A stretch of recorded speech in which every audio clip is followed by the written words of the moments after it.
Somewhere in the black mining hills of Dakota, there lived a young boy named Raccoon. And one day his woman ran off with another guy. Rocky Raccoon. In my part 1 video, there were 2 concepts I wanted to leave you with.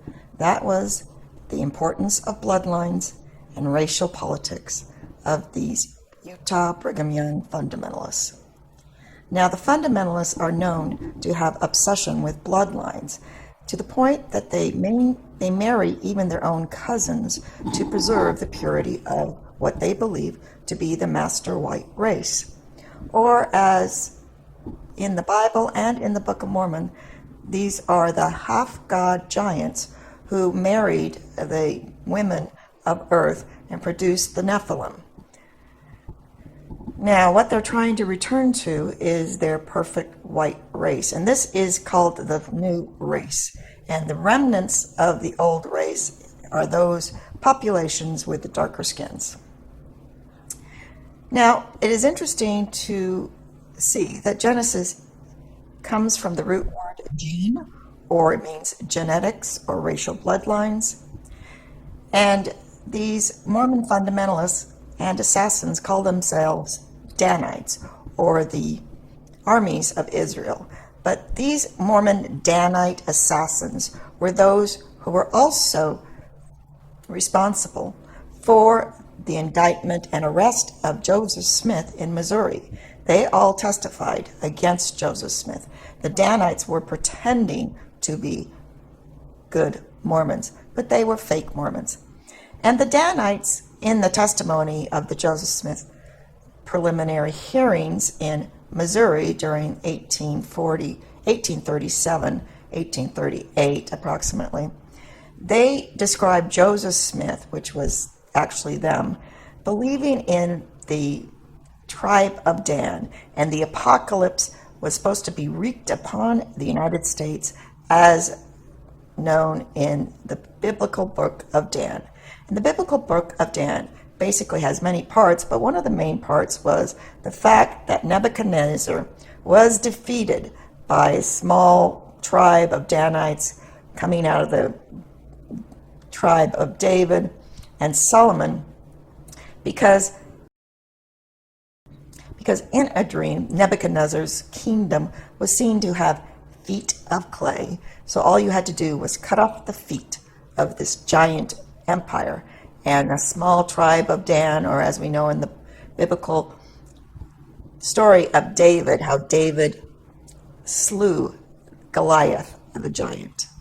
And this is how the small bloodline of Dan believes that they are destined to inherit and rule the earth.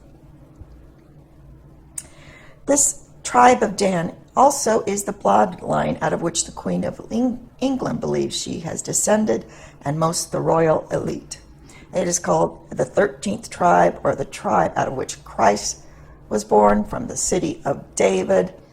And Solomon, or Solomon, which is the sun god, king, is the new race. And these white men in Masonic garb believe that the Temple of Solomon is their temple, and everything they do is in memory of Solomon and his 150 wives and concubines. Who knows how many they are, but I'm going to show you later on what all these occult terms mean. They are not to be taken literally.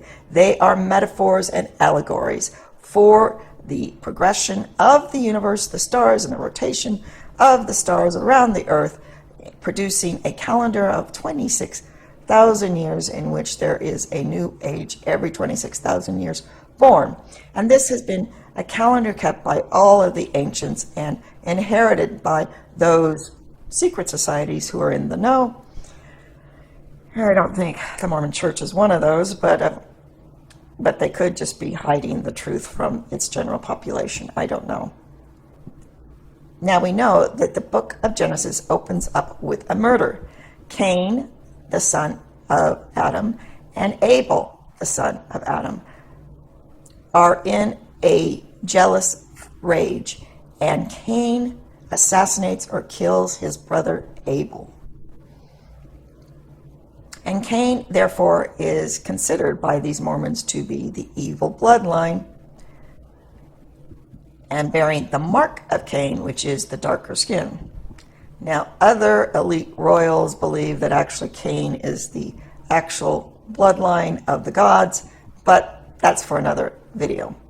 So the Book of Mormon retells this same main conflict of two brothers at odds and fighting each other.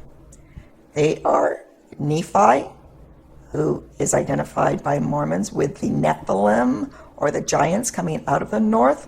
And if you want to study your history a little bit better, around 800 BC, the northern tribes coming out of the Norsemen inhabited the North American continent with an active fur trade that went from North America, Greenland, into Denmark and into Russia. Now, there was a mini ice age around, I believe, 1200 AD, which Greenland was overcome by huge ice shelves, and so this active fur trade ceased to exist. But there are rumors and belief that when the English and the Spanish and the Portuguese arrived in North America, that there were large tribes of these blue-eyed, red-headed, large Norse-like Indians who were indigenous and who had intermarried with some of the other Native Americans that had, it is believed, came over the Asia through Alaska. And if you want to call them or use the language as a clue, Joseph Smith in his book, Book of Mormon, wrote this darker skin that came over from Asia as Lamanites, or the Lamas from Tibet, the supermen that Nazi Hitler was trying to find in the mountains of Tibet. But they're called the old men of the mountains. And these mythical beings were believed also to be part of the Lamanite, or the indigenous darker cultures that intermarried with the Nephilim. But according to Joseph Smith's Book of Mormon, which I believe was initially written as an historical myth, much like the Lord of the Rings, Tolkien states unequivocally that he went down into the British Museum and every one of his characters in his Lord of the Rings were real. Of course, we know that probably isn't so, although Tolkien does identify that there's these different generations of humanoids that inhabit certain parts of time. So we've got the Book of Mormon talking about this big ongoing battle between the Nephilim, or the white giants, and the indigenous darker people, which is a very classic tale.